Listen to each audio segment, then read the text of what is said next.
What do you want to be when you grow up?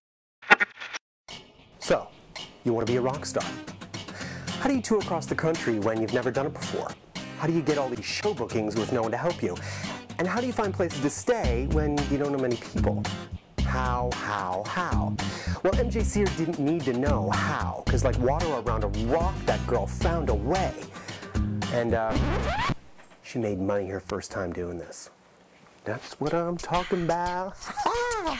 I just crossed the country by myself. That is absolutely insane. It was a little intense. It was amazing. It was crazy.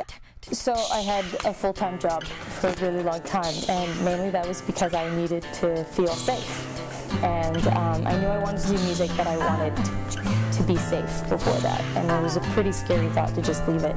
But after about 5 years of working there, I was in an elevator, and someone asked me, "Where do you see yourself in the corporation?" And I literally answered, "Leaving." And then I left the elevator, and it just made me think, okay, so I guess I have to do this.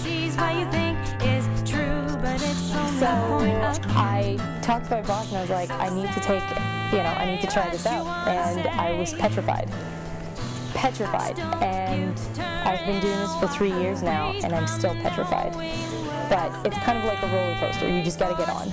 And then you realize when it's over that you've survived it, and it wasn't that bad.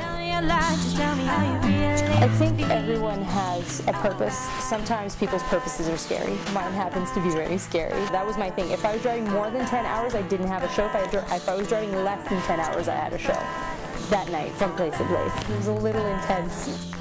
I really believe that the music is a ladder for the soul and the mind and the heart. So it can either bring people up or down, and I think it's the responsibility of every musician and every artist to bring people up. My advice to any aspiring musician would be to really be honest with yourself. Know what your strengths are and know what your challenges are, and work with them. I think you need to have a balance of ego and a balance of humility. You need to have an ego to do what you're doing and be on stage and go, hey, check out what I did. But there's also an amount of humility that is imperative to be a musician, because you're just the muse for a bigger picture. Knowing the power of music is really important. And we need things that are going to make us think. And being aware of that power is so important. Spider-Man said it, with great power comes great responsibility.